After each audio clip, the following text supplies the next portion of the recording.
para ulama, para ustadz udah banyak mungkin menyampaikan bagaimana kita mengembalikan hak-hak yang mungkin setelah kita ambil, terutama hak negara, hak umum. Tapi ketika pemerintah, ketika ulil amri yang melakukan ini, memimpin ini, insya Allah ini akan lebih baik dan akan lebih terkoordinir. Insya Allah kita bisa sama-sama selamat dunia dan akhirat. Assalamualaikum warahmatullahi wabarakatuh. Alhamdulillahirrabbilalamin. Wa binasta'in ala umurid dunya waddin. Sallallahu ala nabina Muhammadin wa ala alihi wa sahbihi ajma'in. Amma ba'. Saudara-saudariku dimanapun berada, insya Allah di kesempatan ini dalam keadaan sehat walafiat, serta dalam lindungan, pertolongan, serta petunjuk dari Allah Subhanahu wa Ta'ala.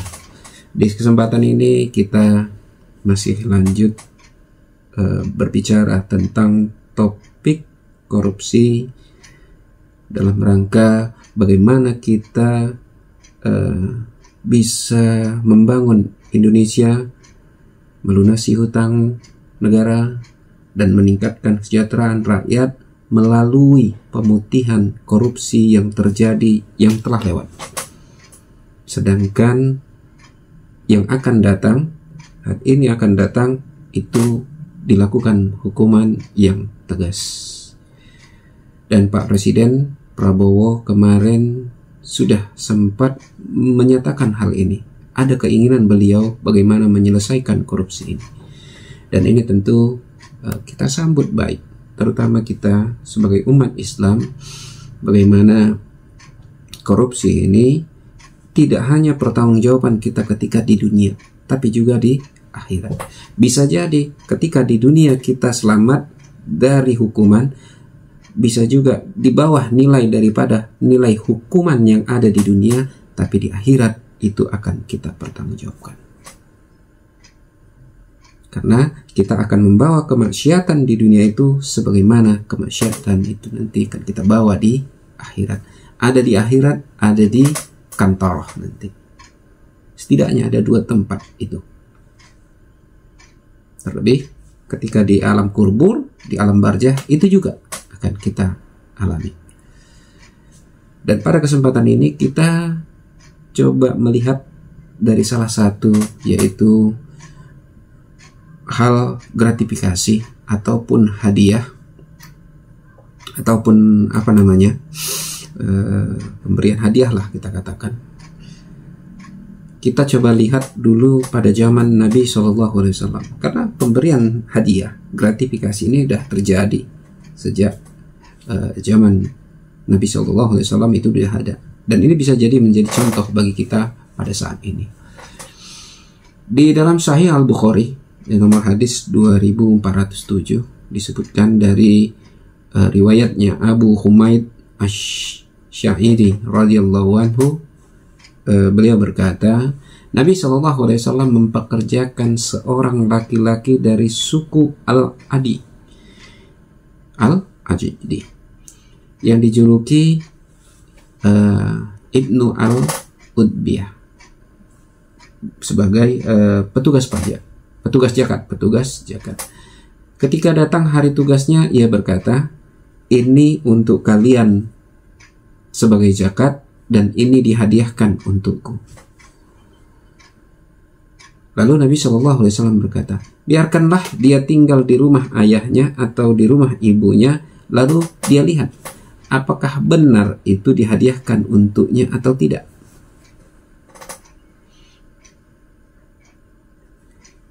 Jadi Nabi SAW menjelaskan bahwa ketika dia jadi petugas zakat atau ketika dia duduk nanti di rumah ibu bapaknya, apakah hadiah itu juga akan dia terima? Jadi jelas ada pembeda, hadiah itu karena jabatan yang ada padanya.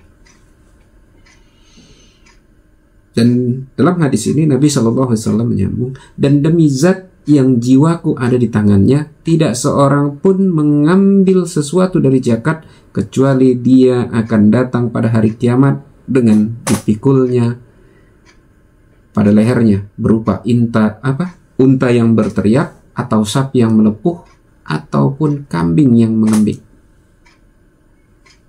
Ini pada zaman Nabi SAW. Jadi jelas hadiah yang diberikan itu berkaitan dengan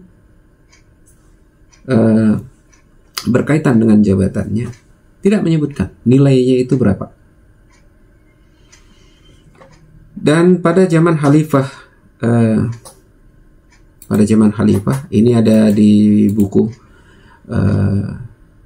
Ini kebetulan beliau sudah menjadi Menteri Agama saat ini, yaitu Bapak Nasyruddin Umar. Beliau dalam tulisannya Teologi Korupsi menjelaskan ada 2 kisah terjadi pada Khalifah Umar Ibn Khattab. Beliau menerima hadiah berupa selembar sajadah yang istimewa dari Abu Musa al-Asy'ari, yang beliau adalah Gubernur Kufah. Gubernur Kufah itu sekarang Baghdad, Irak, yang juga merupakan sahabat dekatnya. Jadi selain Gubernur Kufah, beliau itu memang sahabat dekat dengan Khalifah Umar. Dan tanpa beliau melihat kemewahan sejadah yang khusus dibuatkan untuknya, Khalifah Umar langsung melemparkan sejadah itu kepada Abu Musa. Seraya beliau berkata dengan keras, "Apa yang memotivasi Anda memberikan sejadah ini? Ambil kembali, kami tidak memerlukan barang ini." Tentu saja Abu Musa al-Asy'ari kecewa, namun ia mengambil hikmahnya kalau dirinya juga harus melakukan yang sama terhadap para bupati dan pejabat lain yang di bawahnya jika mereka memberikan hadiah kepadanya. Ini satu kisah Khalifah Umar Ibn Khattab. Dan ada satu lagi kisah masih dari Khalifah Umar, dan ini banyak dengan Khalifah, bahwa suatu saat Khalifah Umar mendapatkan hadiah khusus berupa makanan yang sudah pasti istimewa, itu dari Gubernur Azerbaijan, dibawa dengan utusan khusus. Lalu Khalifah menerima kiriman ini dan bertanya kepada utusannya, apakah makanan ini umum dikonsumsi oleh rakyat di sana? Utusan itu menjawab, tidak baginda, makanan ini istimewa untuk kelas atas.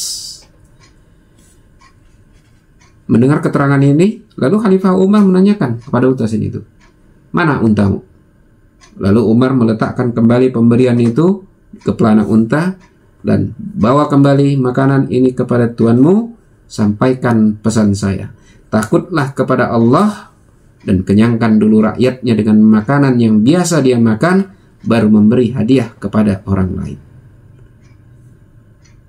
Khalifah Umar di sajadah tidak melihat kemewahan. Beliau kembalikan. Ini makanan. Tekstil makanan karena khusus. Beliau tanyakan, apakah rakyatnya kenyang? Apakah biasa itu dimakan oleh rakyat? Karena ada khususan dari makanan itu, maka beliau tidak menerimanya. Ini gambaran gratifikasi hadiah yang terjadi pada zaman Nabi SAW dan Khalifah. Dan banyak kisah-kisah lain yang menjelaskan tentang hal ini. Lalu pada zaman sekarang ini bagaimana? Di zaman sekarang ini, ketika zaman modern, informasi dan begitu kebenaran, begitu post truth, yang salah bisa jadi benar, benar jadi salah, bisa jadi gampang. Jenis gratifikasi itu dijelaskan, udah dijelaskan.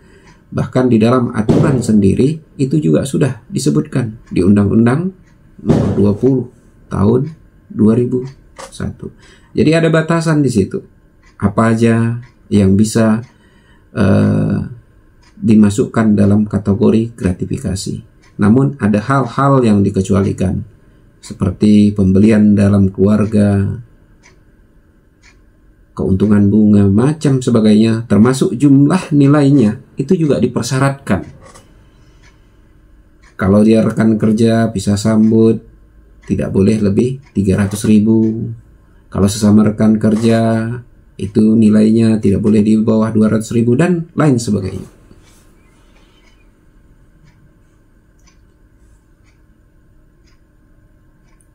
Tentu saja, kalau kita lihat perbandingan gratifikasi yang terjadi zaman Nabi SAW dan gratifikasi yang ada sekarang ini, bisa jadi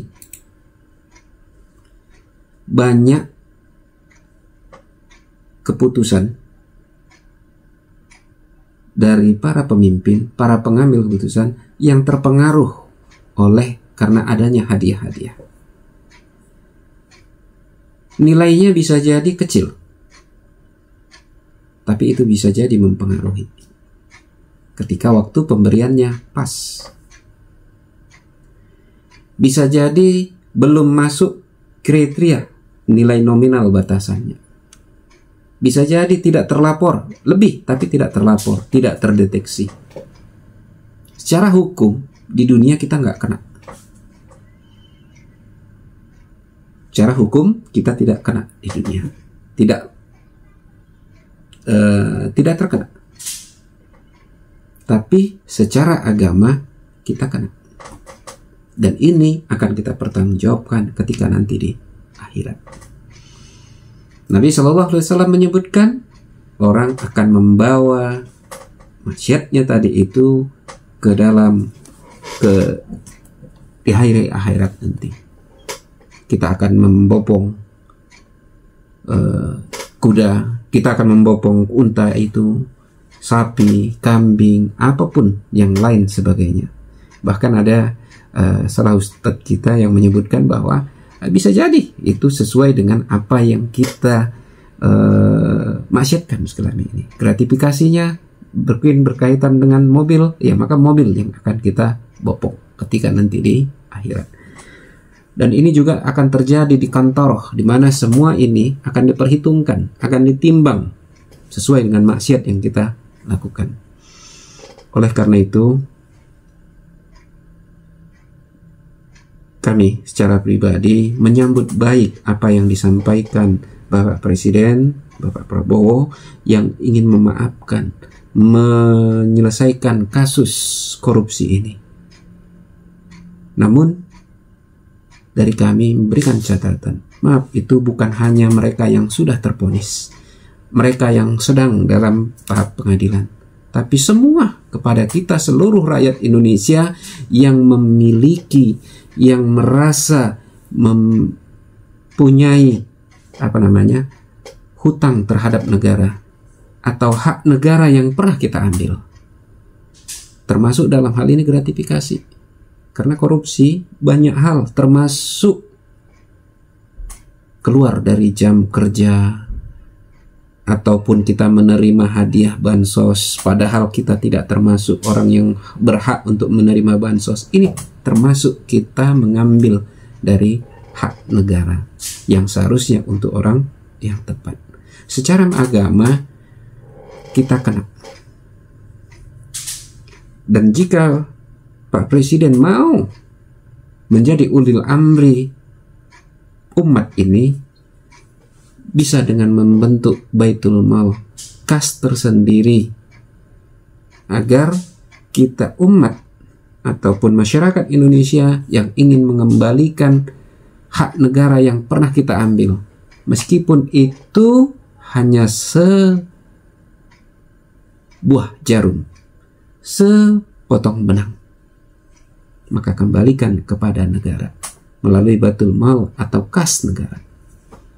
Kenapa? Itu akan memberikan kita keselamatan kepada akhirat. Karena Nabi SAW kembalikan kepada, meskipun itu sebuah jarum.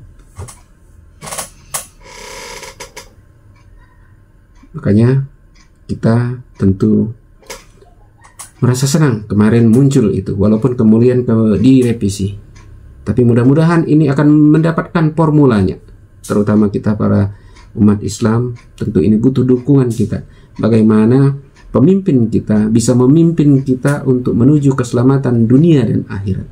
Dunia kita bisa, uangnya ini bisa bermanfaat untuk melunasi utang negara. bisa untuk meningkatkan kesejahteraan masyarakat, dan kita akan selamat untuk di akhirat. Karena banyak yang kita belum memahami ini, banyak belum menyadari, ataupun ada yang sudah menyadari tapi tidak tahu bagaimana untuk mengembalikannya, tidak tahu bagaimana menyalurkannya. Ini apalagi kalau para ulama, para ustadz udah banyak mungkin menyampaikan bagaimana kita mengembalikan hak-hak yang mungkin setelah kita ambil, terutama hak negara, hak umum. Tapi ketika pemerintah, ketika ulil amri yang melakukan ini, memimpin ini, insya Allah ini akan lebih baik dan akan lebih terkoordinir. Insya Allah kita bisa sama-sama selamat dunia dan akhirat. Pada akhirnya kami mendorong bagaimana konsep putihkan korupsi untuk meningkatkan kesejahteraan rakyat dan melunasi hutang negara. Mudah-mudahan bermanfaat bagi kita semua, khususnya bagi kami secara pribadi. Kepada Allah kami mohon ampun, kepada kita semua kami mohon maaf. Billahi taufiq wal hidayah. Assalamualaikum warahmatullahi wabarakatuh.